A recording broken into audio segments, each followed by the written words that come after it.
आज के वीडियो में आपको बहुत कुछ जानने को मिलने वाला है, तो प्लीज़ आखिरी तक देखिएगा। Because today's video will be very important as a basic video, आपको ये बताने के लिए कि कोई भी एग्जाम को क्लियर करने की सबसे पहली स्ट्रेटेजी क्या होती है, और उस एग्जाम के क्वेश्चंस, उसके सवाल पूछने का तरीका, और उस सवाल को उसी तरह से पूछने के पीछे what is the logic, what is the rational, what are the expecting out of the candidate, ये आज हम जानेंगे।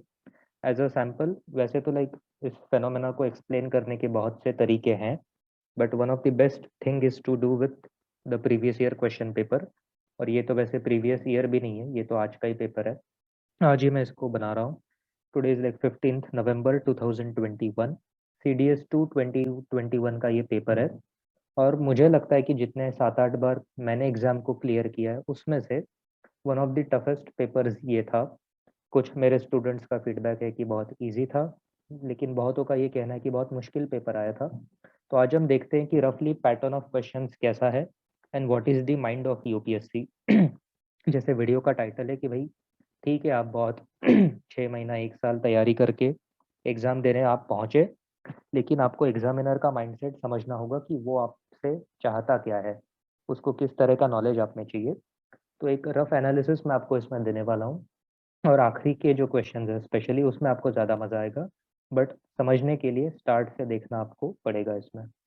तो जो क्वेश्चन नंबर 1 to 4 तक अगर आप देख लें इसमें, जैसे पीडीएफ फाइल मैंने टेलीग्राम ग्रुप में डाली है, यूपीएससी की वेबसाइट में जाओगे तो वहाँ पे भी मिल जाएगी प्रीवियस ईयर क्वेश्चन पेपर में। तो if you just look at question number 1, 2, 3 and 4, तो इसमें आपको डायरेक्टली इन्होंने सवाल पूछा हुआ है, सीधा आपको कॉन्सेप्ट दिया हुआ है, और उसके नीचे सिंपल आपको आंसर मार्क करना है।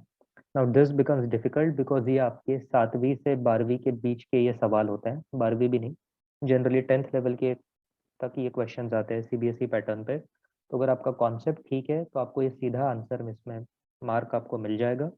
अगर आपका कंसेप्चुअल क्लैरिटी नहीं है तो आपका बिल्कुल इसमें नेगेटिव में जाएगा। तो conceptual clarity is the first category.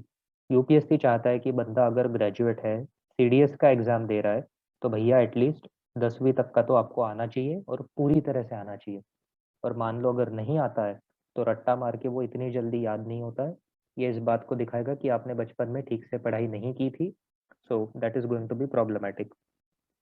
अब अगला क्वेश्चन अगर आप देखें नंबर 5 का, तो इसमें देखो क्या बोलता है, what is the effect of pressure of a human body on sand. सबको पता है कि भाई मिट्टी में खड़े हो जाओ या रेती पे, वो दबेगा, वो नीचे जाएगा। लेकिन जानबूझ के अब आपको कंफ्यूज करने के लिए ऑप्शन दिया है कि अगर आप वर्टिकल स्टैंडिंग है, आप लेटे हुए हैं सैंड पे, सैंड गर्म है तो क्या होगा, ठंडी है तो क्या होगा। तो here comes the second category where UPSC is trying to check. अब पहले इसमें उसने पूछा आपका कंसेप्ट कैसा है, कंसेप्चुअल क्लैरिटी बंदे ने देख ली। अब वो ये देखना चाहता है कि आप थ्योरी का नॉलेज प्रैक्टिकल में लगा सकते हो कि नहीं। Because let me tell you, once you clear this exam, आप एक ऐसे ऑर्गेनाइजेशन में पहुंच जाओगे, इंडियन आर्मी, नेवी, एयरफोर्स, जहाँ थियरी थोड़ी अगर कमजोर है तो ठीक है, लेकिन प्रैक्टिकल नॉलेज बहुत ज़्यादा चाहिए। उसमें बॉस बिल्कुल कॉम्प्रोमाइज़ नहीं होती है।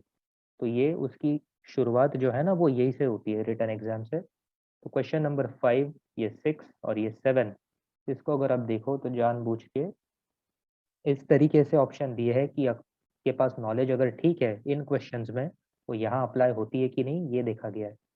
तो ये है वो सेकंड कैटेगरी ऑफ क्वेश्चंस जो यूपीएससी पूछता है। और यहाँ पे आपको समझना होगा कि वो आपसे क्या जानना चाहता है, क्योंकि वैसे तो ये मिलिट्री का एग्जाम है।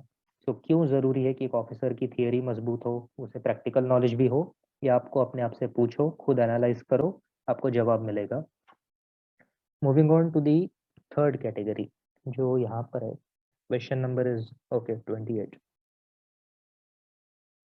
ये देखिए, ये है तीसरी कैटेगरी के क्वेश्चन जिसमें जानबूझ के अननेसेसरी डेटा दिया गया है। This question is simply asking you that whether the given subject is either an insect और इट इज समथिंग एल्स। अब इसमें यूपीएससी जानबूझ के माइंड गेम्स खेलती है कैंडिडेट्स के साथ, ये उसकी खासियत है। तो ये रूपा है, कोई सचिन है, कोई स्कूल में गार्डन है, कोई उसमें इंसेक्ट दिखा, अननेसेसरी काइंड ऑफ डेटा आपको दिया जाएगा कंफ्यूज करने के लिए, ताकि आप सोचते रह जाओ और फालतू चीज में उलझ के बैठो। यहाँ पे सीधा सीधा पूछ सकता था कि भाई कोई इंसेक्ट है तो कैसे दिखता है, लेकिन नहीं।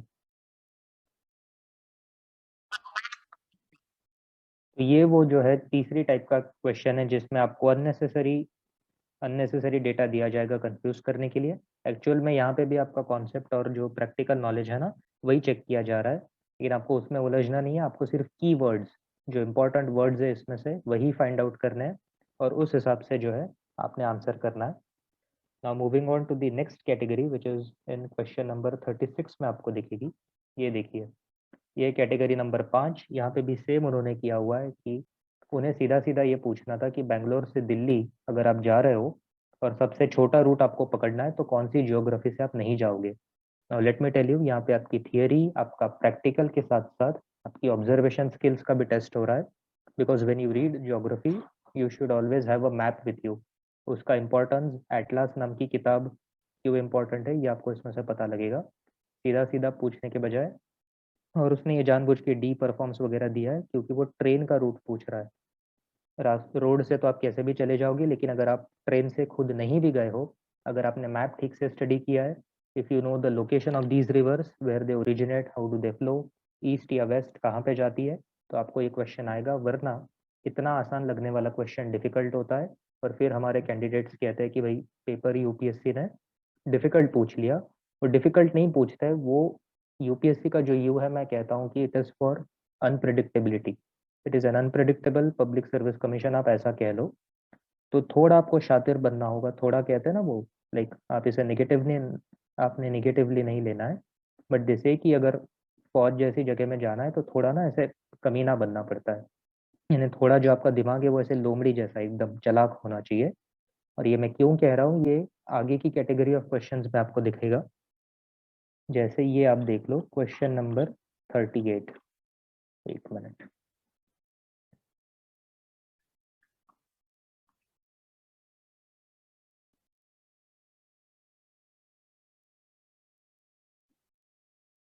हाँ जी, ये देखिए क्वेश्चन नंबर 38। यहाँ पे सीधा उसने आपसे ये जानना है कि 34 डिग्री नॉर्थ, 77 डिग्री ईस्ट, इस लैटिट्यूड पे कौन सी यूनियन टेरिटरी आएगी। अब इसमें आपको एक सिंपल सा प्रैक्टिकल स्किल ये लगाना है कि भाई जो ट्रॉपिक ऑफ कैंसर है वो 23.5 डिग्री नॉर्थ पे मूव होती है और वो जाती है आपकी रण ऑफ कच्छ और मध्य प्रदेश से होते हुए, तो ऑब्वियसली ये तो उसके ऊपर ही आएगा। तो सीधा यहाँ पे आप लद्दाख मार्क करके अपना करेक्ट आंसर ले सकते हो। बट ये जानबूझ के यूनियन टेरिटरी और ये सब, ये फालतू बातें आपको दे देगा। कंपैरिजन के लिए मैं आपको पहले ही बता चुका हूँ कि theory plus practical plus application. अब पांचवी कैटेगरी है ऑब्जर्वेशन। अगर आप ठीक से ऑब्जर्व नहीं कर पाए तो आपका ये सवाल गलत हो सकता है। अब आपने फिर से अपने आप से पूछना है कि अगर फौजी बनना है, सीडीएस एग्जाम देना है, तो ऑब्जर्वेशन क्यों ज़रूरी है। ये observation skill actual military life में कहाँ पे काम आएगी।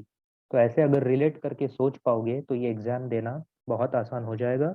अदरवाइज सीधे सीधे क्वेश्चन भी बहुत डिफिकल्ट लगते हैं। जैसे ये 40th नंबर का क्वेश्चन है जिसमें बस ये पूछना है कि एज पर 2011 सेंसस किस स्टेट का पॉपुलेशन ज़्यादा है, किसका डेंसिटी कम है, मैक्सिमम है। लेकिन ये ऐसे जानबूझ के लंबा सा स्टेटमेंट देके आपको कंफ्यूज करेगा। Why? Because when you are in actual military life ऐसी कोई भी सिचुएशन आ सकती है जहाँ ये फालतू की चीज़ें आपके साथ हो, लेकिन आपको काम सिर्फ इन 4-5 लोगों से है। तो कचरे में से सोना निकालने की जो कला है वो आपको यहाँ समझ में आएगी। दैट इज़ वाई ऐसे कि एग्ज़ाम देने से पहले एग्ज़ाम को समझो, उसको स्टडी करो, तो आपको बहुत सी चीज़ें क्लियर होगी। मैंने यही अप्रोच फॉलो किया है and that is why 2 recommendations और इतनी सारी बार एसएसबी देने का जो एक्सपीरियंस है वो हो पाया, बिकॉज ये मैं एग्ज़ाम को स्टडी करता हूँ सबसे पहले। Moving on to the next category.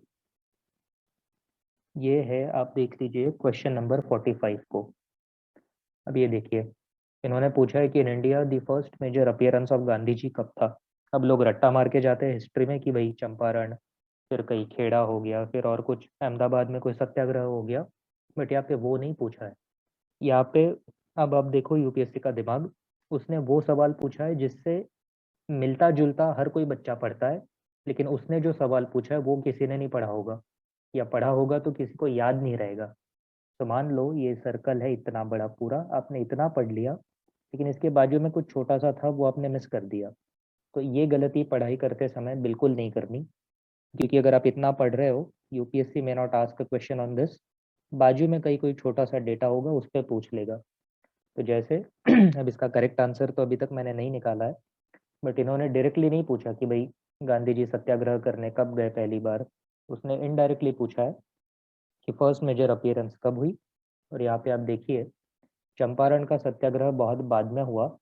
उसके पहले का एक इवेंट जानबूझ के डाला गया ऑप्शन में आपको कंफ्यूज करने के लिए कि भाई सब बच्चे चंपारण खेड़ा तो पढ़ के जाएंगे, ये बीएचयू कोई पढ़ेगा नहीं, तो ये डाल देते हैं।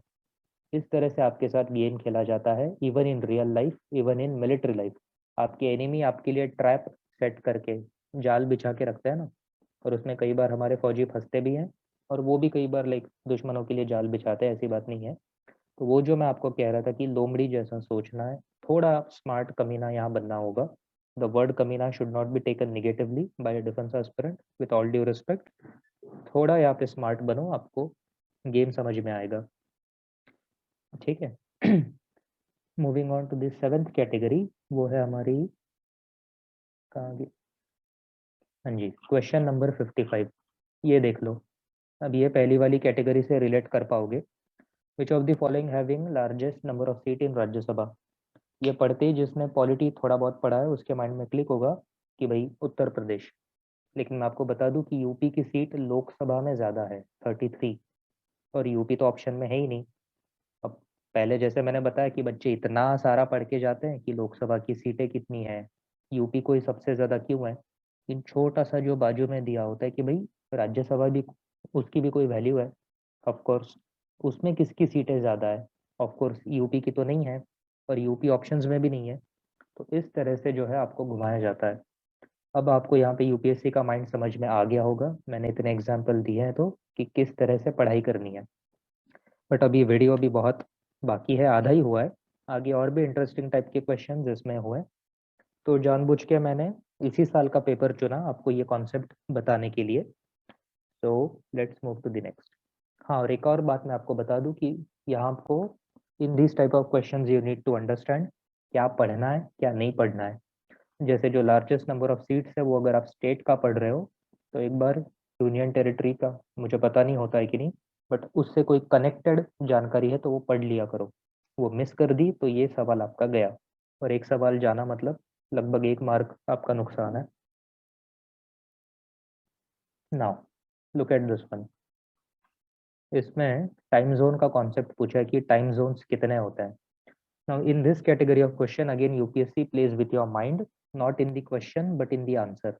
जरूरी नहीं ना कि टेररिस्ट एक्चुअल लाइफ में ट्रैप उनके एरिया में लगाए, आपके एरिया में आके भी लगा सकता है। तो स्टेटमेंट को देखो एक बार, there is one standard time for whole country, यानी पूरे भारत में एक ही टाइम चलता है। अब उसी को कॉन्ट्राडिक्ट करने वाला इमीडिएट स्टेटमेंट आपको देंगे कि अंडमान और लक्षद्वीप जो है वह डिफरेंट टाइम है, एज इफ बोलना चाह रहे कि भाई भारत में है कि नहीं ये दो इलाके। तो ये देखो, यहाँ पर एक पॉजिटिव दे दिया, यहाँ पर एक निगेटिव दे दिया। अब बच्चा यहाँ मार्क करने जाएगा तो इन दोनों में घूम के रह जाएगा। और जो तीसरा सेंटेंस है ये तो फैक्चुअली भी गलत है, आप जानते हैं। जीएमटी से हम 5.5 घंटा आगे चलते हैं, 5.5 आवर्स अहेड हमारा होता है। बट ये तो आपको क्लियर कट पता है, आधे बच्चे यहाँ फंस जाते हैं। तो this is how a trap is set for you, whether in military service और इन द रिटन एग्जाम। इस गेम को एक बार समझ लो तो आपका काम आसान हो जाएगा। अभी आगे चलते हैं, 83 मैं आपको दिखाता हूँ। सो अगर मज़ा आ रहा है तो प्लीज़ इसे लाइक और शेयर ज़रूर कर देना, ताकि और भी एस्पिरेंट्स को बेनिफिट हो। हाँ जी, ये देख लो आप, 83 नंबर का क्वेश्चन किस तरह से पूछा है। सेम पहले वाला पैटर्न रिपीट हुआ है, सीधे सीधे पूछना था कि अर्थक्वेक इन इलाकों में से कहाँ ज़्यादा आ सकता है, लेकिन जानबूझ के ये फालतू की बातें आपको दे रही। कोई लड़की है जो यहाँ पर है, कोई लड़का है जो यहाँ बैठा है, तो ये फिर से unnecessary data category of questions है।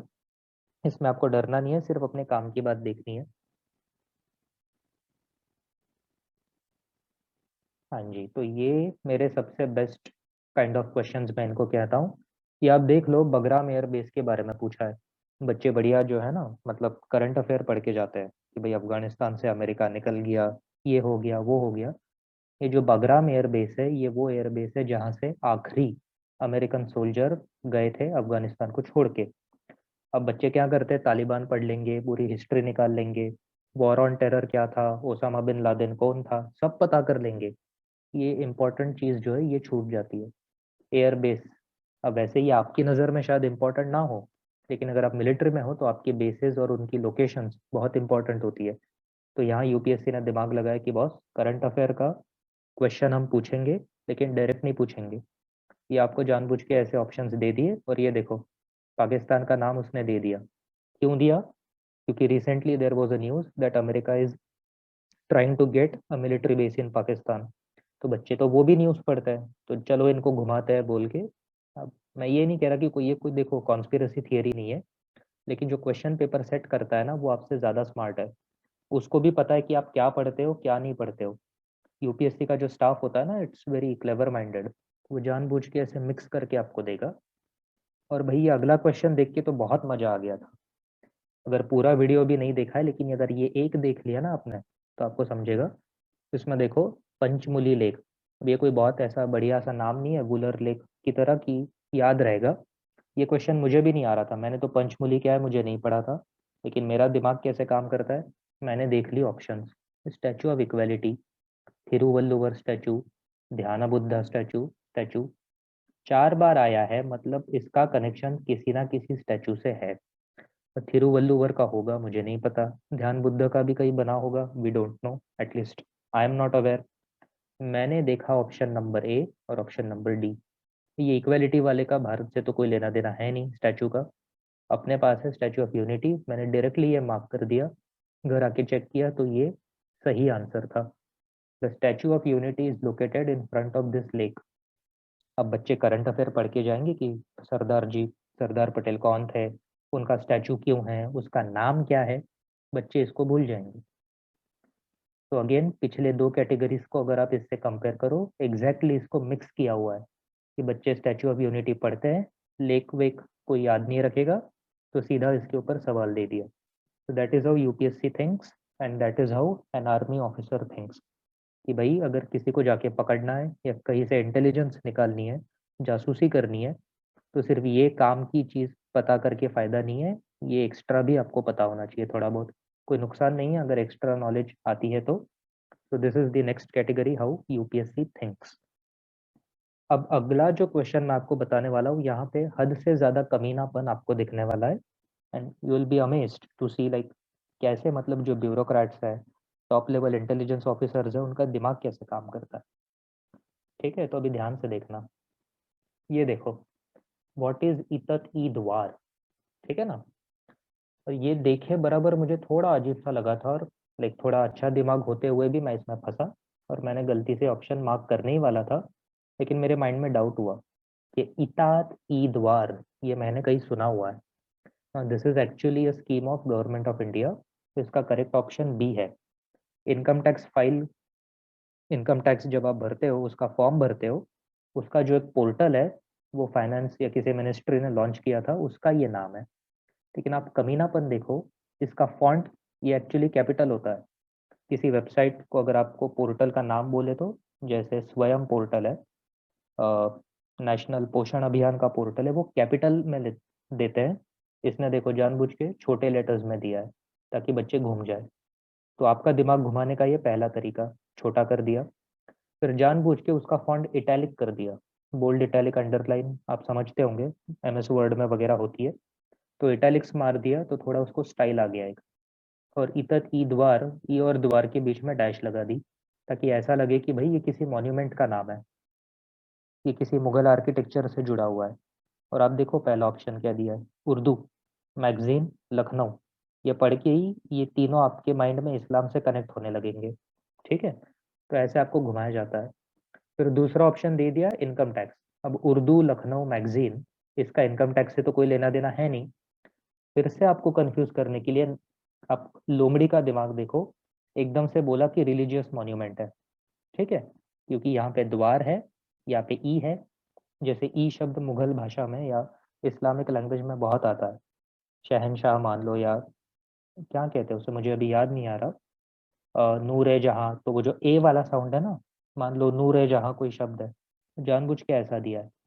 सो उर्दू मैगजीन लखनऊ, यहाँ पे बोल दिया रिलीजन, यहाँ पे बोल दिया वर्ल्ड हेरिटेज साइट, और बीच में चुपके से डाल दिया इनकम टैक्स।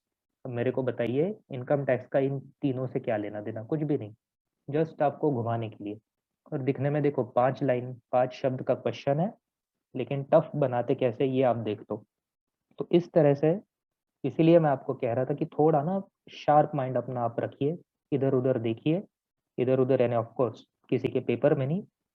1 सेकंड के लिए आपने सोचना है कि बॉस क्वेश्चन है क्या। इतना अगर आपको ध्यान में आ गया तो अगला सीडीएस एग्जाम आप बिना पढ़ाई किए निकाल सकते हो, एटलीस्ट जीएस का पेपर। तो इसमें आप थोड़ा ध्यान रखिए, ये मेरा फेवरेट क्वेश्चन है। और ये क्वेश्चन देखते ही मैंने सोच लिया था कि भाई इस पे वीडियो बनाएंगे ताकि एस्पिरेंट्स का बेनिफिट हो। और अगर आपको लगता है कि इस क्वेश्चन से आपको थोड़ा सा भी हेल्प हुआ है तो प्लीज़ इसे लाइक और शेयर ज़रूर करना, ताकि भाई यूपीएससी को हम ये मौका ना दें कि वो हमें बेवकूफ़ बनाए। उनको भी पता लगना चाहिए कि कैंडिडेट स्मार्ट होता है। ठीक है। अब अगला जो क्वेश्चन है वो भी इसी टाइप का है, लेकिन थोड़ा माइल्ड है। They have asked what is the range of अग्नि पी बैलिस्टिक मिसाइल। और दे हैव सेड कि अग्नि नाम है, बैलिस्टिक है और मिसाइल भी है। ये देखो, पी को शॉर्ट कर दिया। पी का मतलब प्राइम होता है। जो मिसाइल डीआरडीओ ने टेस्ट किया था उसका नाम था अग्नि प्राइम, लेकिन जानबूझ के घुमाने के लिए फिर बोला अग्नि पी, क्योंकि प्राइम बोल देंगे तो फट से पता लग जाएगा कि ये वाला पहला ऑप्शन करेक्ट है। बोल दिया अग्नि पी, ताकि अगर कोई नया बंदा है उसने पढ़ाई नहीं की तो उसे लगे कि boss A B C D ऐसा भी हो सकता है, तो पी यानी एडवांस्ड, जोश में आके ये मार्क करके भाग जाएगा। बट करेक्ट ऑप्शन तो ये था। तो इस तरह से जब आप करंट अफेयर्स पढ़ते हो तो उसमें ए बी सी अगर दिया है तो उसका फुल फॉर्म क्या है ये याद रखो। ये ईतत ईदवार जो है ना, इसका भी एक फुल फॉर्म है, वो आप नीचे बताओ उसका पूरा नाम क्या है। और ये भी बताना कि भाई इसका एक्सप्लेनेशन आपको ठीक लगा या नहीं, या लाइक मैंने किसी अलग तरह से एक्सप्लेन करना चाहिए था। Although I tried my best. अब ये आप देखिए 108 नंबर का question. Which of the following Indian state has declared itself rabies free. अब आपको पता होगा रेबीज कुत्ते या किसी और जानवर के काटने से फैलती है, बट यूजुअली जब हम सीडीएस की या यूपीएससी की तैयारी करते हैं, ये रेबीज वेबीज से हमारा कोई लेना देना नहीं है। हम देखते हैं कि भाई मलेरिया फ्री कौन सा कंट्री हुआ, या डेंगू से किस कंट्री को छुटकारा मिला, या एचआईवी एड्स फ्री किसने डिक्लेयर किया खुद को। ये बड़ी बड़ी बीमारियां, बड़ी बड़ी बातें हम पढ़ते हैं, बट बॉस ये यूपीएससी है, ये छोटी बातों को ही बड़ा बनाता है। रेबीज वेबीज कौन याद रखता है, मैं तो जनरली नहीं रखता हूँ। तो इसका करेक्ट आंसर था गोवा।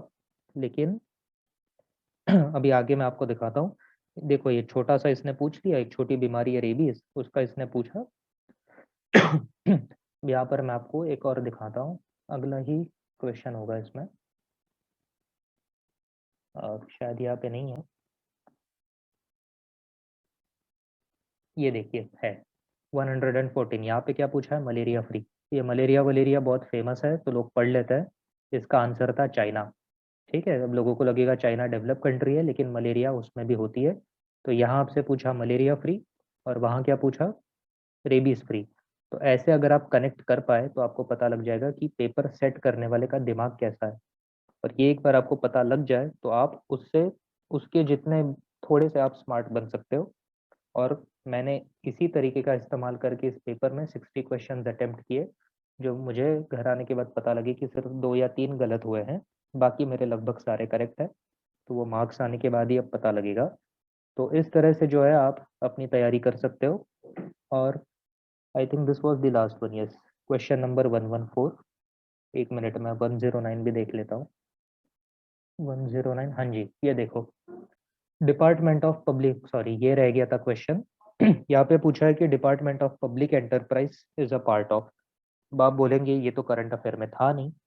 अब यहाँ पे आपको पता लगेगा कि यूपीएससी की जो लास्ट कैटेगरी ऑफ क्वेश्चंस है वो कैसी है। आजकल डिसइन्वेस्टमेंट बहुत हो रहा है, सरकार अपनी कंपनियों को बेचने में लगी हुई है।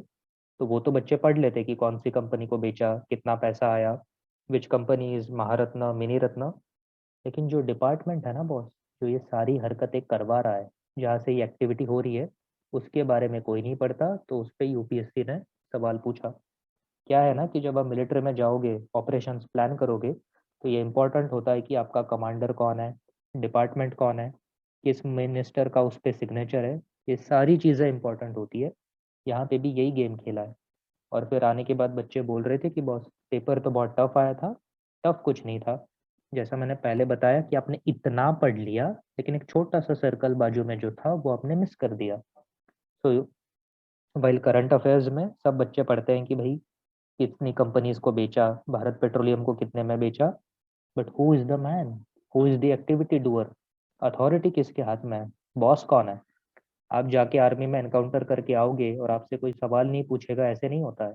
एक पूरी कमांड होती है आपके ऊपर, तो कौन बंदा है, कहाँ से आपके ऊपर इंक्वायरी आ सकती है, लाइक समझ रहे हो मैं क्या कह रहा हूँ। ये सारी चीज़ें कनेक्ट होती है कहीं ना कहीं। तो इस तरह से जो है, अगर आप समझ पाए तो ही आपका पेपर बहुत आसानी से सॉल्व होगा।